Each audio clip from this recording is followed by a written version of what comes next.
This is an ABC News special report. John McCain, celebrating an American hero. Now reporting, Tom Yamas. And good morning. We are coming on the air to bring you a truly historic moment at the United States Capitol. Senator John McCain, who passed away last Saturday, is returning for the last time. It is here that he represented the people of Arizona, first as a congressman and then as a United States senator for 36 years. He never was elected president, but today he will be treated as a head of state. What we are witnessing right now is a very rare honor that has not happened since 2012, and a sign of just how respected he was on both sides of the political spectrum. He will lie in state in the rotunda. At the center of your screen right now is what may look like a simple black rectangular base, but that is an artifact more than 150 years old. The Lincoln Catafalque, called that because it held the casket of our 16th president, Abraham Lincoln, along with 10 other presidents, including JFK and Ronald Reagan. And today it will hold the casket of John McCain. It binds tradition and continuance for our most revered leaders. We have seen several of McCain's colleagues enter the rotunda earlier today, along with celebrities and actors who were his close friends like Warren Beatty, Annette Bening. Senator McCain has called his time there in the Senate the most important job I have had in my life. Senator Susan Collins of Maine saying, quote, "The lions of the Senate are gone. It is very sad." Talking there, of course, about Senator Ted Kennedy as well. I want to bring in our chief White House correspondent, Jonathan Karl. Now, Jonathan, as we take a look at that live picture in the rotunda and as we see the hearse now arriving here to Capitol Hill, your thoughts? Well, seeing John McCain go into that building for the last time, it's an emotional experience. This is a senator who made a lot of enemies in that building. He sparred mightily with Democrats. He sparred sometimes even more mightily with fellow Republicans. But ultimately, I don't think in my 20 years covering the Capitol, the Congress, that I saw somebody who was more widely respected, more ultimately beloved than John McCain. So I suspect you will see long lines of staffers, of members of Congress, the general public, everybody coming in to pay their respects. I know, Tom, when we get off the air, I'm going up there. McCain had a unique relationship with the press. He would fight with reporters. He could be irascible and cranky and spar with you, but nobody was, I don't think any public figure I ever covered had more of a respect and a belief in the importance for what we do, for the importance of a free and a vigorous press, even a press that on more than one occasion could annoy him. John, stand by for us. If you're just joining our coverage right now, we're looking at a hearse that has just arrived to the U.S. Capitol carrying the body of Senator John McCain, which will lie in state today there in the rotunda. I want to bring in Cokie Roberts now. Cokie, talk to us about this moment right now, because this is one of the ultimate, if not the ultimate honor we can give any leader in our country. 11 presidents have had this honor, a handful of senators, and it was decided pretty quickly that Senator John McCain would receive this treatment as well. Well, he's had extraordinary treatment all week, honoring his unique place in history. As John said, he was very respected in the Senate, although often irritating them. And the previous senator, the most recent senator to lie in this spot, was Daniel Inouye of Hawaii. He was a Medal of Honor winner. That's the kind of person that has this unique respect from the Congress and the country. And here in Washington today, there were announcements being made on television and radio stations. You can come to the Capitol at 1 o'clock and be there to pay your respects to John McCain.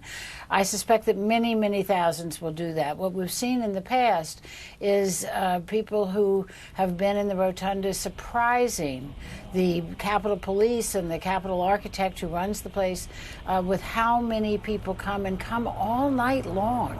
It is really something that American people want to pay respect to their heroes, and John McCain was certainly a hero. Cokie, stand by for us. We just got our first glimpse of the stars and stripes, the flag that is draping the coffin of Senator McCain, and there have been so many poignant moments that we've seen in the last few days, including with his wife, Cindy McCain, who kissed her husband's coffin earlier this week. And yesterday, Senator McCain taking his last flight, leaving his home state of Arizona and arriving in Washington, D.C., his last flight, and there's that image right there, so touching, so unforgettable. And there'll be a lot of moments like that both today and tomorrow at a ceremony and later on Sunday when he's eventually buried. And we can see there the veterans who Senator McCain fought so hard for, a veteran, of course, himself. And last night, as that coffin arrived and the plane had landed, it was one of our secretaries, Secretary Mattis, Secretary of Defense, who was there with Cindy McCain. He'll be one of the pallbearers as well, to greet Senator McCain as he arrived in an incredible ceremony. And this was just last night. And these are some live pictures that we are looking at right now. Excuse me, this was just last night as Senator McCain had arrived here in Washington, D.C. And Secretary Mattis will be one of the pallbearers tomorrow, and so many across the political spectrum will also be pallbearers. People from Warren Beatty to Vice President Joe Biden, who eulogized him so eloquently yesterday, to Senator Russ Feingold, Senators Phil Gramm, Senators Gary Hart, all across the political divide, there to honor their friend and their colleague. And we're waiting at any moment for the ceremony to start here. John Carl, your thoughts on everything that has transpired over the weeks, all the speeches we've heard, and just really the touching notes from people like Senator Lindsey Graham and Joe Biden? Tom, what strikes me is the way McCain meticulously planned his own memorial. He knew when he was diagnosed with brain cancer that he had a death sentence. And he started working with his closest friends and advisors on planning this memorial. And this wasn't about memorializing himself. He was looking out at a country that was deeply divided. He was looking out at a political situation that frankly horrified him. He said to his closest advisors as they were doing this, it doesn't have to be this bad, except he actually used a word that I can't say on television. He said the situation, the divide in this country does not have to be so bitter, doesn't have to be so awful. And he wanted this week of events to be symbolic about the way the way political differences in this country should be overcome. That's why he reached out. He wasn't particularly close at all, trust me, with Barack Obama or George W. Bush. But symbolically, it was so important for him to have both of those former presidents who he ran against and lost to. One very conservative Republican, one progressive Democrat. Wanted to have both of them come together and to speak at his memorial. And I think that was a large part of what was behind Joe Biden speaking out in Arizona. But he was somebody that touched a lot of people in this country, a lot of people who knew him personally, and a lot of people who simply knew his story. And this was his final moment. What we're seeing transpire this week, designed and choreographed by John McCain himself. And we're getting our first look now at Cindy McCain along with their sons Jack and Jimmy there at the top of those steps there. The first glimpses we're getting of the McCain family as they're set to enter the rotunda. And John, you know, so much about today is about tradition. We talked about the Lincoln catafalque that's been there more than 150 years. But there is something about today that will be different, John, and that's that the president of this country is not going to be there. Vice President Mike Pence will be there, and the president has said that he's sending General John Kelly, Secretary Mattis, along with John Bolton. But he himself will not be there, and he is in Washington right now, John. And this is, there's a couple things going on there. One is clearly President Donald Trump never has had much of a high opinion or respect, for that matter, for John McCain. I mean, obviously, famously during the campaign, said that he, as far as war heroes, he prefers people that weren't captured. Something that wasn't simply a slip of the tongue. It's something that he had actually said on 60 Minutes way back in 1999. So kind of a deeply felt lack of respect. But the feeling ran both ways, and McCain, and as you see, really quite a moment again coming, his casket about to come out of that hearse and to go into that Capitol building for the last time. John McCain, as he planned these events, made it clear through friends that he didn't particularly want the President of the United States taking part in this. even from the grave, refusing to build a bridge with the president. That relationship was just too fractured. As John mentioned, we are getting our first look now at the casket. It's about to come out of the hearse and enter the rotunda, where it will lie in state all day.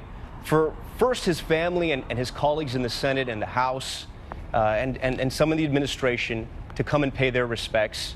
There's a service about 30 minutes where the chaplain will speak, the Senate chaplain, who used to be the Navy chaplain as well, Barry Black, a decorated Navy veteran, Rear Admiral. And we're going to hear from Senate Majority Leader Mitch McConnell, House Speaker Paul Ryan, and Vice President Mike Pence as well, along with Minority Leader Chuck Schumer. And it'll be interesting to hear the stories they share and the memories they share of Senator John McCain as we watch this poignant moment. Cokie, your thoughts as the events of today are about to begin?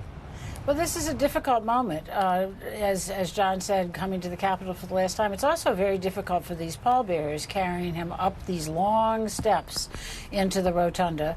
And the rotunda itself is such a special place. I think John McCain would have much preferred to be walking through it to the other side of the Capitol to take the oath of office of President of the United States. But that was not to be. And now he will be honored in the way that others have been honored, under pictures that matter a great deal of the pictures that are George Washington surrendering his commission, saying this is not going to be a military government. This is going to be a government of consent by the people. And John McCain understood when his military career was over that the way that he could serve the country was through that consent of the voters of Arizona. As the rain has started to fall in Washington, we're going to watch this moment and pause for a second.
As we watch this, you have to admire the diligence and the discipline of our men from the Navy here that are carrying the casket, carrying Senator John McCain up into the rotunda as the rain is starting to fall even harder there in Washington, making sure they don't miss a step, marching in precise, perfect order.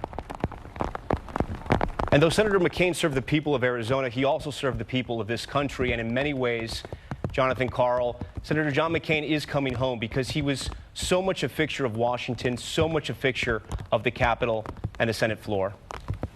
So much a fixture of the Capitol, the people who worked there, not merely his colleagues, Democrats and Republicans, not merely the staff that run the place, but the people that worked there. I mean, I saw him and I walked all over the Capitol with John McCain and rode the Capitol subway from the Capitol building to the Russell Senate building, where he had his office for so many years, and where there's a movement now to try to rename the building the McCain Senate office building. He had a relationship with the people that drove the subway, the little subway that went between the Capitol and that building, the police officers that guarded the building, the people that worked in the little cafeterias in the Capitol. They all knew him. He knew them. He always had a word to say to them. This was a place that really grew, as I said, grew to love John McCain, even as he waged some pretty epic battles, Tom, in that building, and ruffled a lot of feathers and irritated a lot of his colleagues. But ultimately, look at them there. Above all, it was respect that they had for John McCain. We're seeing John Kelly right now, one of the members of the administration chief of staff, Senator Lindsey Graham as well, one of the quote-unquote three amigos, along with Joe Lieberman and Senator McCain, such good friends, Kellyanne Conway from the White House administration, Rod Rosenstein as well. Somewhat of an unexpected turnout with some of the administration here, but clearly showing their respects. Governor Scott of Florida there, Governor Ducey of Arizona. As we pan across the room, and inside the rotunda, Cokie Roberts, it is standing room only. It doesn't look like you can fit anyone else in there, as they leave obviously the center of the rotunda completely open for Senator McCain in his right place. On that catafalque, as you say, that was quickly built for Abraham Lincoln, and until recently was kept underneath the dome in a kind of creepy place in the United States Capitol.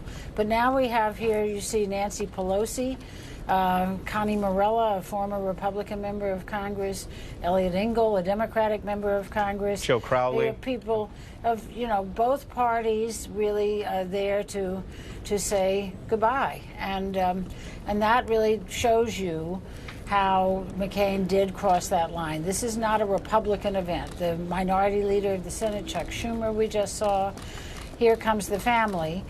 And they're sitting under pictures, by the way, of Columbus coming to America and of Pocahontas saving the life of John Smith in Jamestown. So the earliest pictures of Europeans in America are over the family as they come in to have this ceremony, the last civic ceremony before the religious ceremony. And Cokie, as you were talking, I was noticing the entire McCain family walking in. I noticed somebody was sitting down, and I was wondering who that was, and that, of course, is Senator McCain's mother, 106 years old, Roberta McCain, who has lived such an incredible life.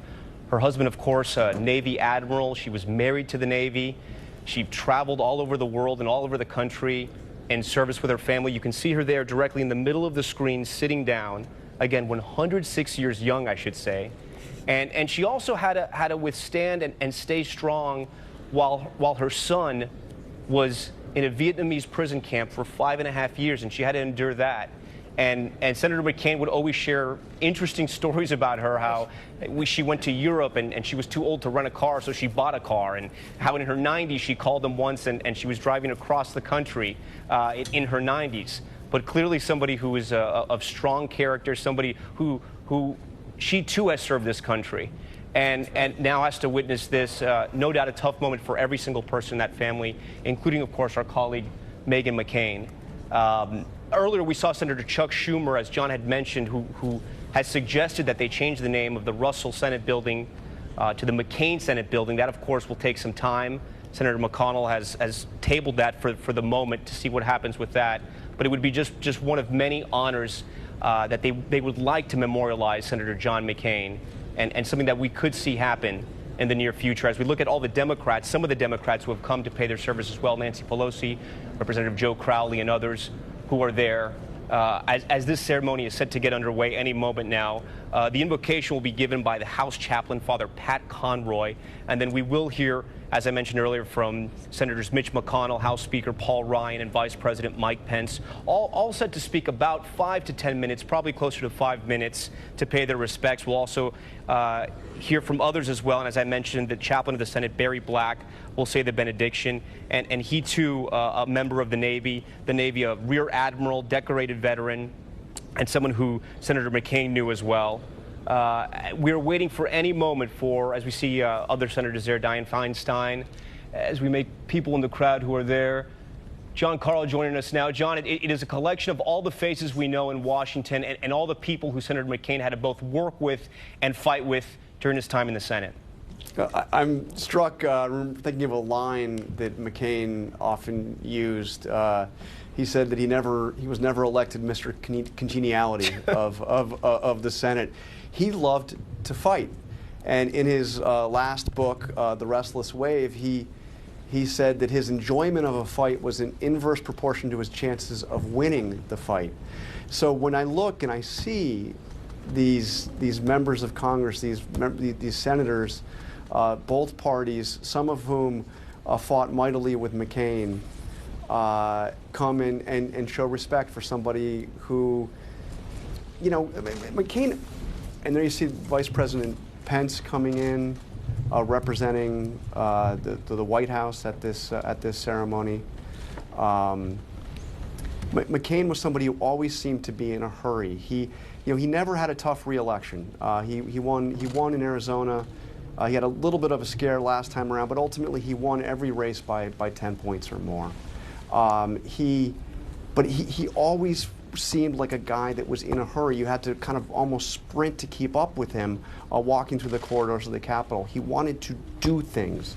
He wanted to, as he would say over and over again, encourage us to dedicate our lives to a cause greater than ourselves.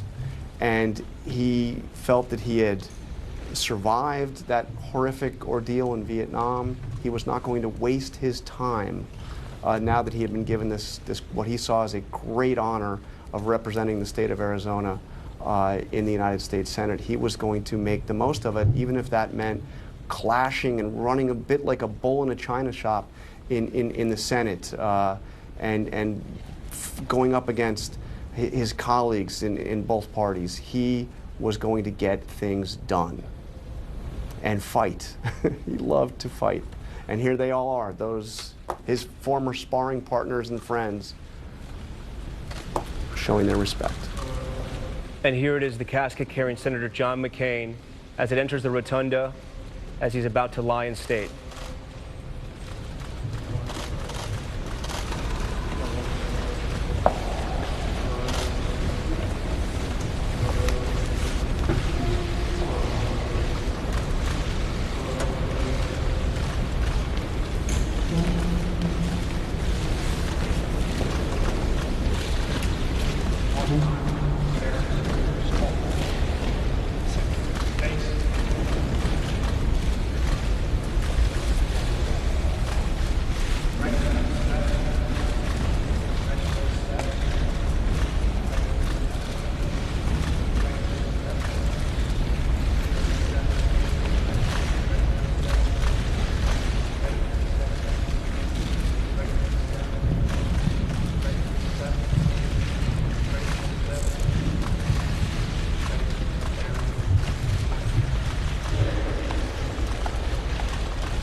And look at this image right here. His friends and colleagues, their hands over their heart.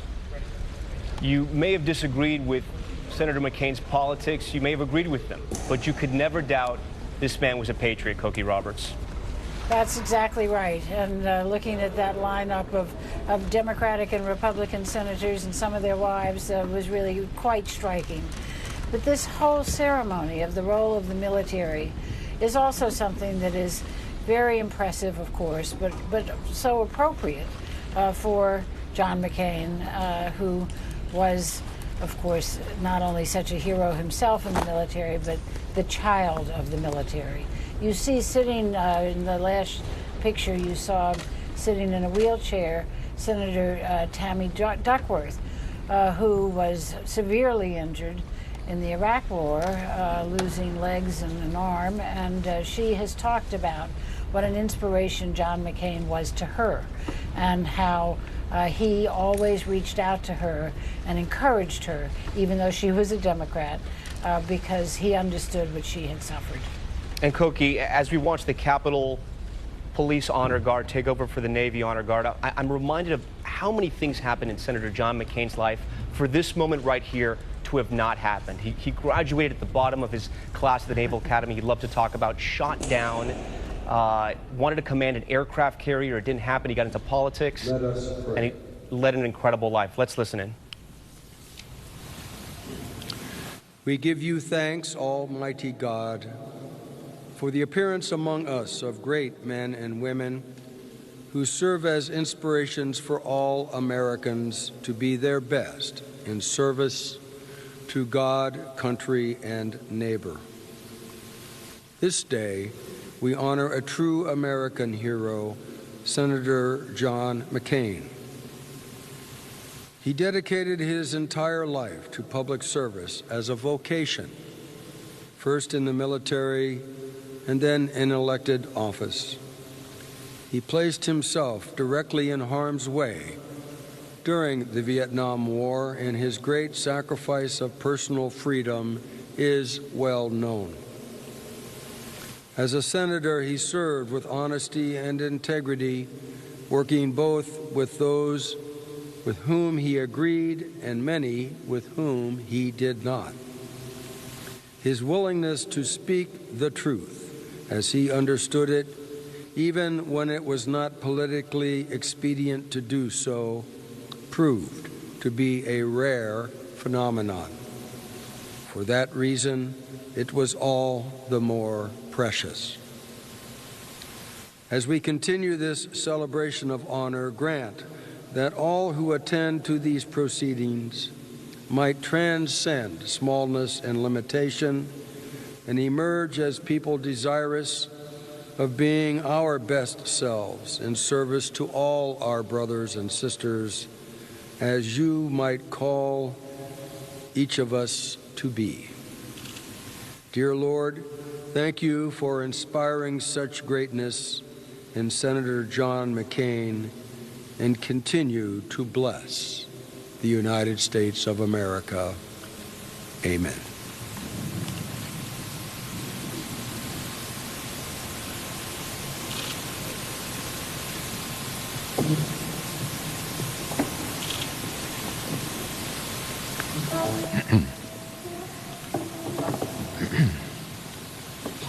Mr. Vice President, Mr. Speaker, colleagues, distinguished guests, and the McCain family.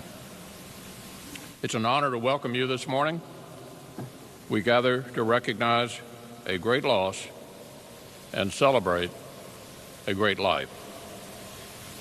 We celebrate 6 decades of devotion to the American idea and the cause of human freedom.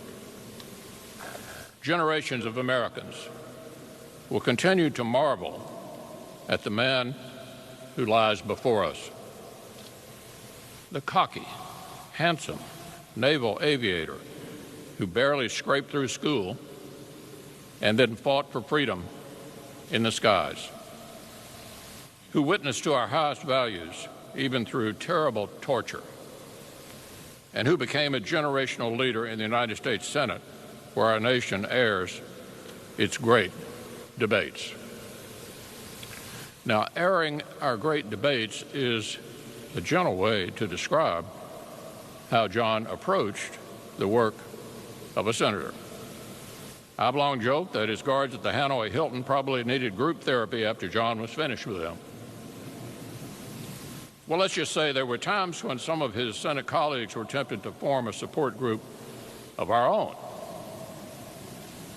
He treated every issue with the intensity the people's business deserved.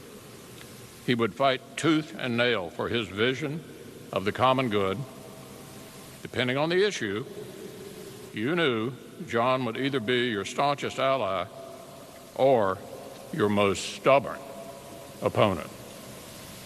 At any moment, he might be preparing an eloquent reflection on human liberty or a devastating joke served up with his signature cackle and that John McCain glint in his eye.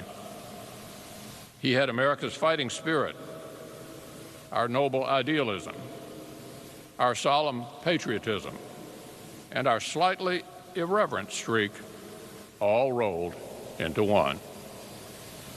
I will miss a dear friend whose smile reminded us that service is a privilege, and whose scars reminded us of the great cost that brave souls pay for our freedom.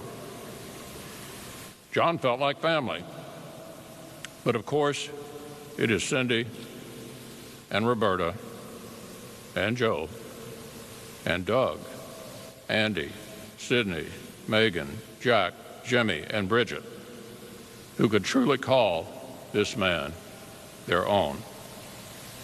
On behalf of the Senate and the entire nation, thank you. Thank you for lending him to us longer than we had a right. Thank you for supporting him while he supported us. Half a world away, wearing our nation's uniform, John McCain stood up for every value that this Capitol building represents. Then he brought that same patriotism inside its walls to advocate for our service members, our veterans, and our moral leadership in the world. So it is only right that today, near the end of his long journey, John lies here in this great hall, under this mighty dome, like other American heroes before him. Here, as a restless wave approaches the shores of eternity, we thank God for giving this country John McCain.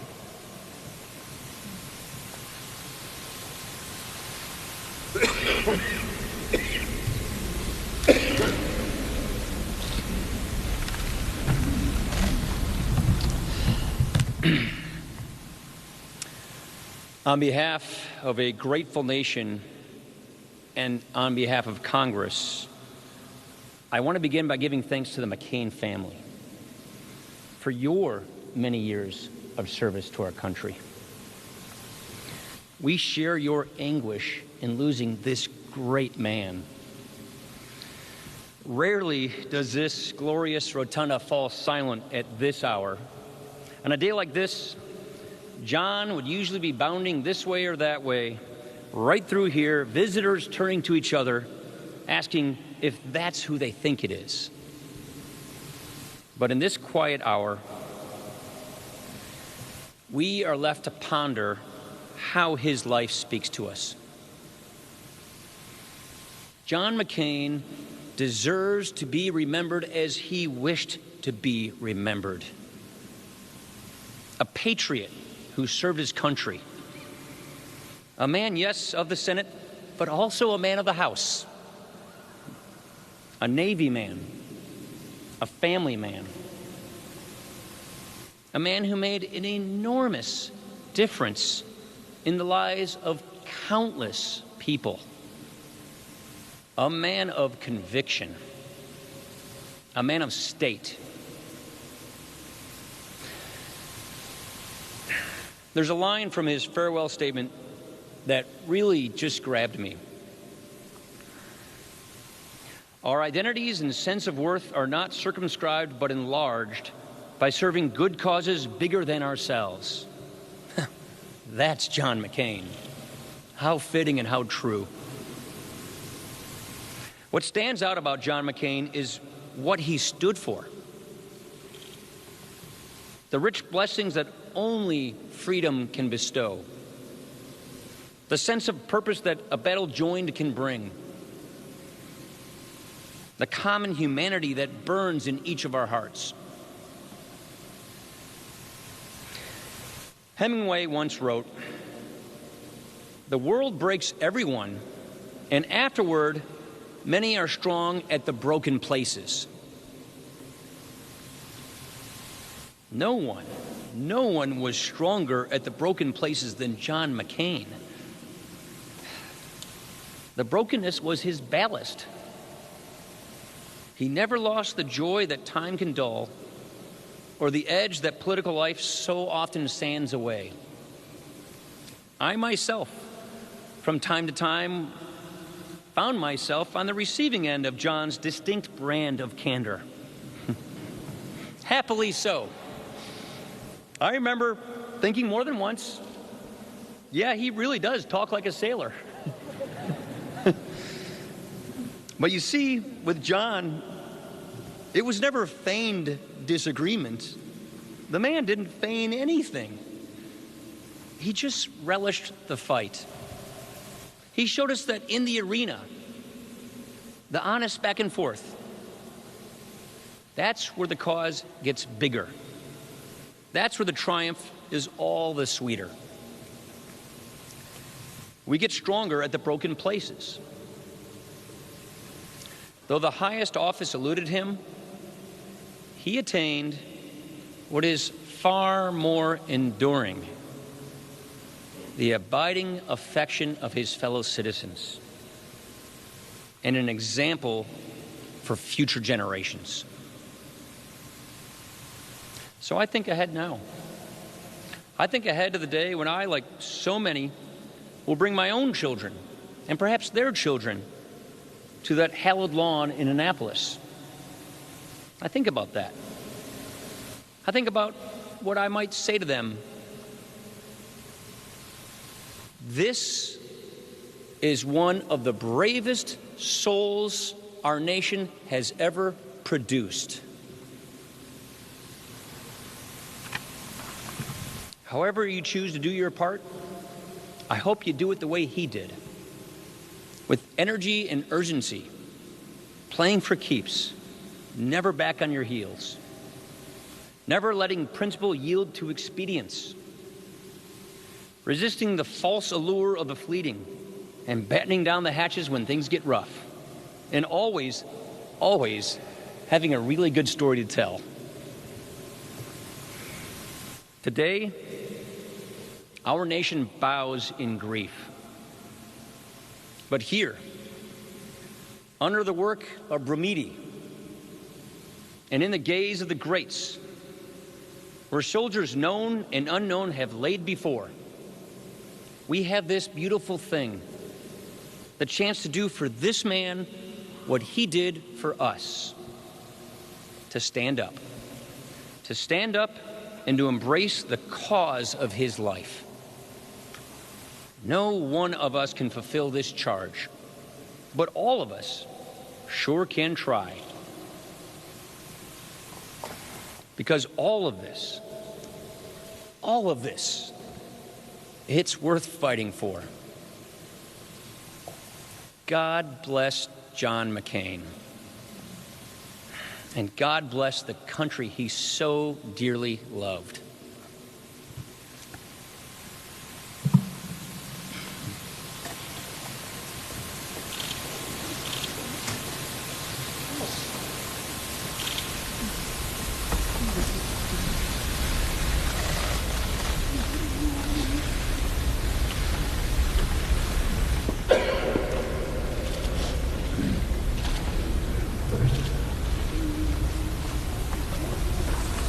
And now Vice President Mike Pence.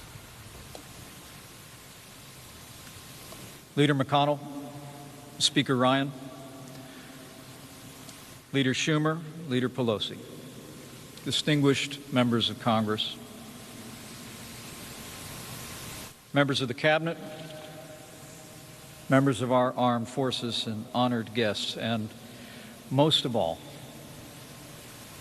to the McCain family, to Cindy, his children, and Mrs. Roberta McCain. It is deeply humbling to stand before you today at the United States Capitol to commemorate the life and service of an American patriot, Senator John McCain. The President asked me to be here on behalf of a grateful nation, to pay a debt of honor and respect to a man who served our country throughout his life, in uniform and in public office. And it's my great honor to be here. In the long history of our nation, only 30 Americans have lain in state here in the United States Capitol Rotunda. Today, as a reflection of the esteem in which his colleagues and our country hold him, Senator John McCain joins those ranks.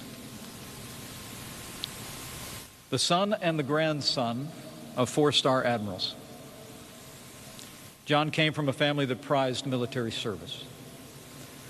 He entered the United States Naval Academy when he was just 17 years old. His service as a naval aviator took him around the world and eventually to the war in Vietnam. It was there, on his 23rd bombing run, that John was shot down and captured. Refusing early release for the sake of his comrades, he endured 5.5 years of confinement and torture. Then, as now, Americans marveled at the iron will of John McCain. But captivity did not diminish John's sense of calling or his commitment to mission. As he would later say, "I fell in love with my country when I was a prisoner in someone else's."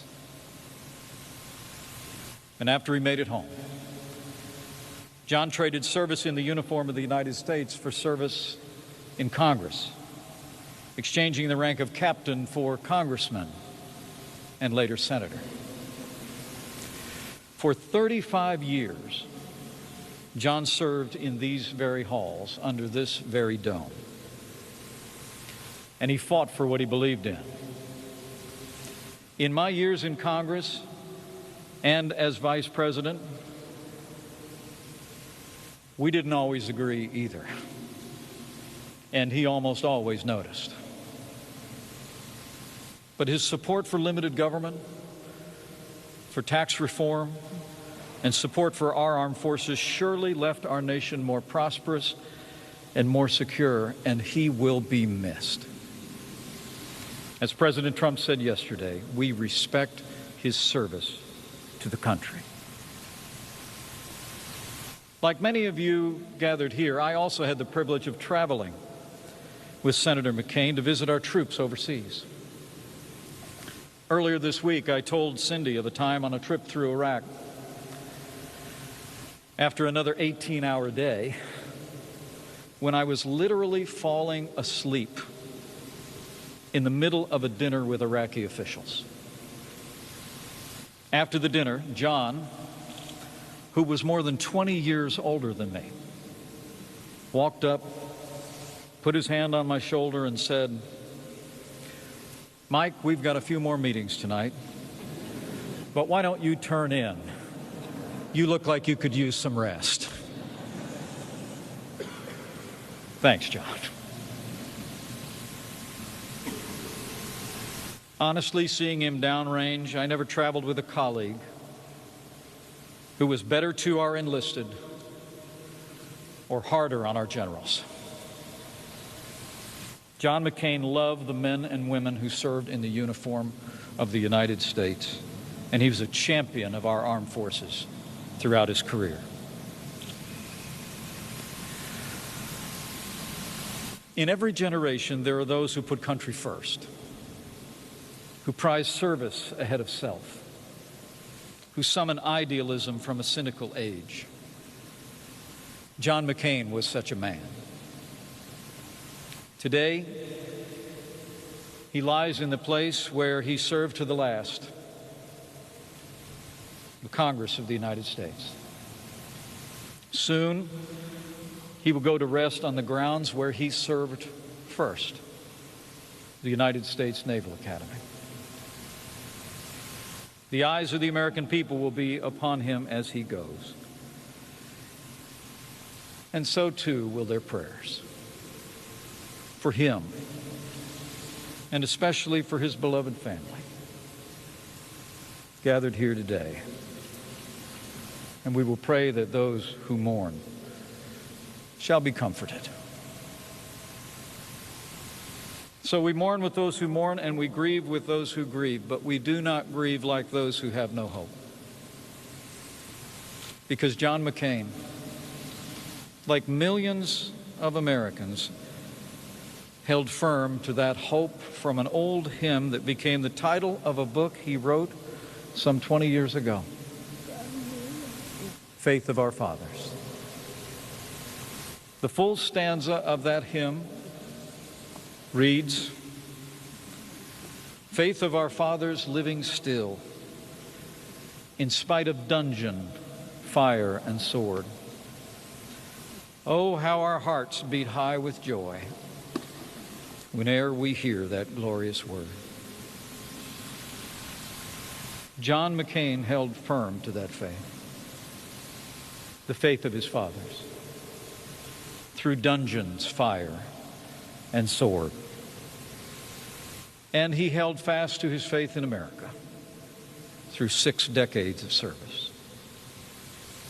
We gather here today to honor an American patriot, served a cause greater than himself. And we gather here remembering a man who knew how he wanted to be remembered. And so let me say to all those gathered and his beloved family, on behalf of a grateful nation,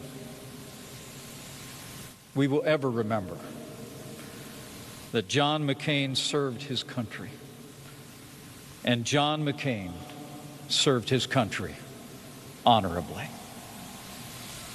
May God bless the memory of John McCain. May God comfort his family and friends. And may God continue to bless the United States of America.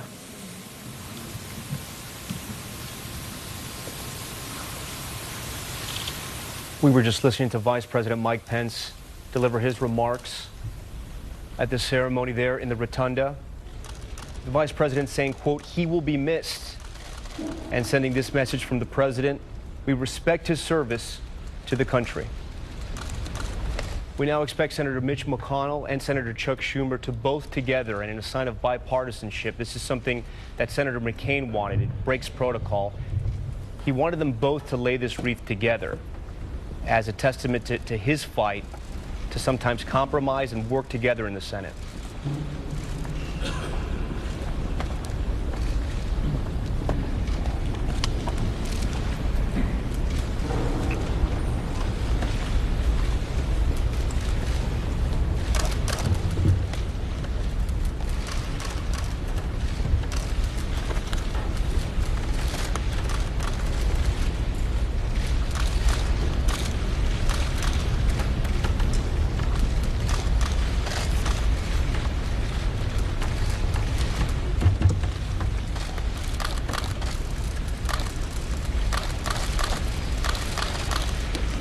Senator Schumer, of course, also a very close friend to Senator McCain. And now House Speaker Paul Ryan, who also spoke, will deliver a wreath from the House, where Senator John McCain served 2 terms before he entered the Senate.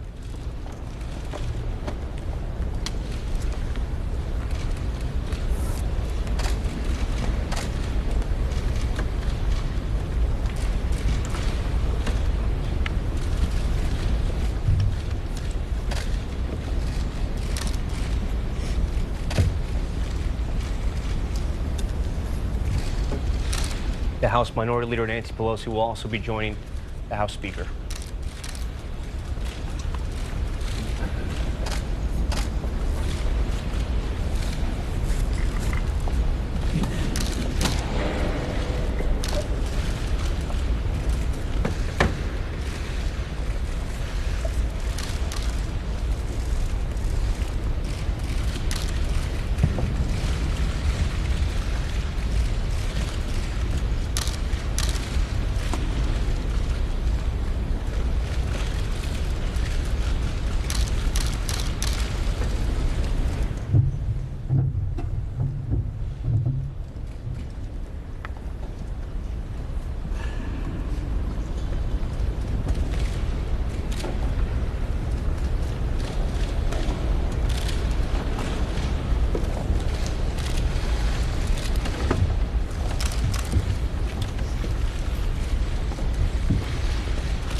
And now representing the White House, Vice President Mike Pence and his wife Karen.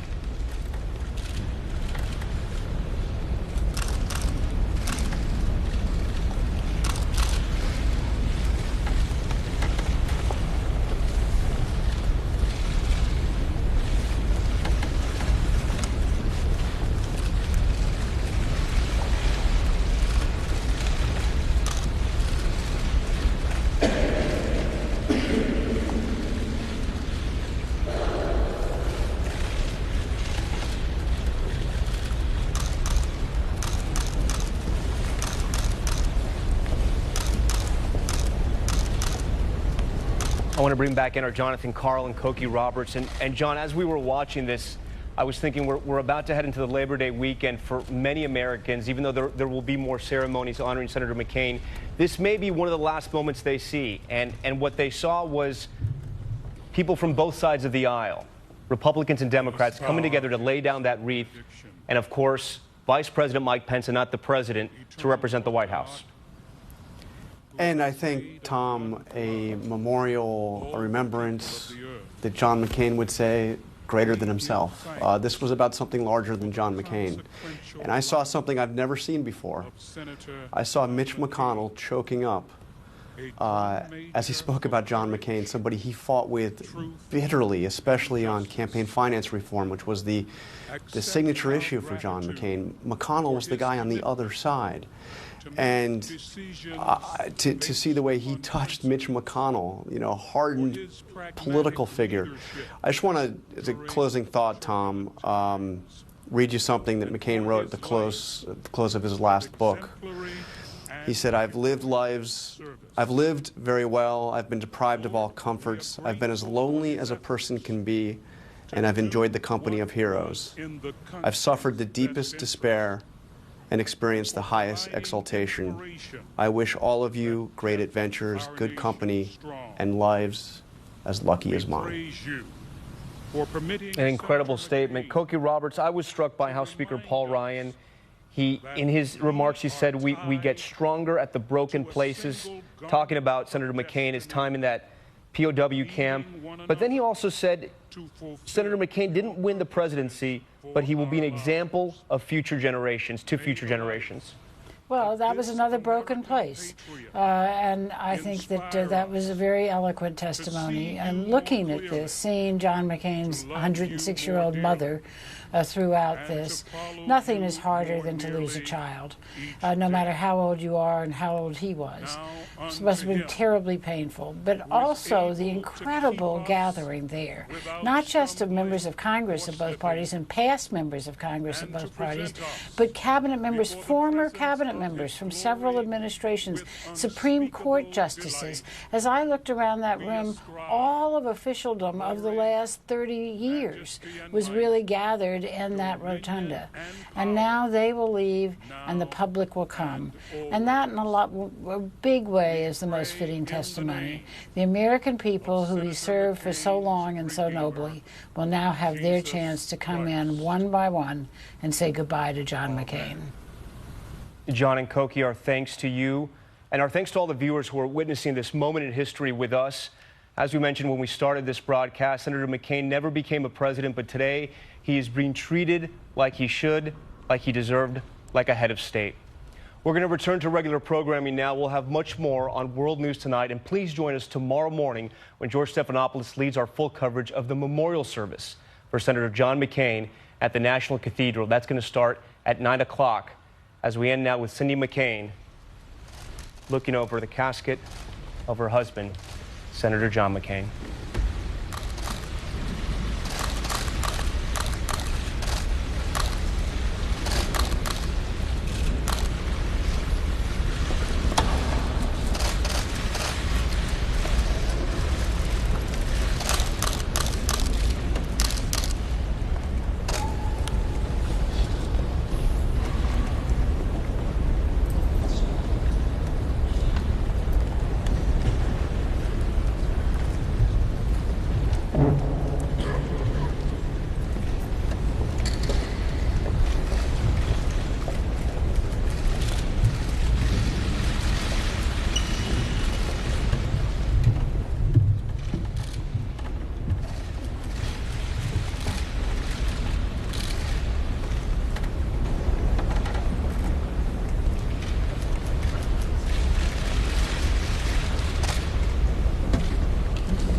That's 106-year-old Roberta McCain saying goodbye to her son right there as the McCain family says goodbye to their patriarch there in the rotunda at the U.S. Capitol.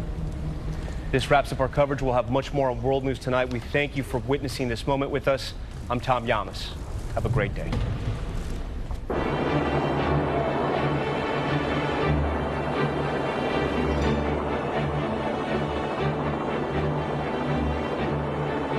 This has been a special report from ABC News.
Mm-hmm.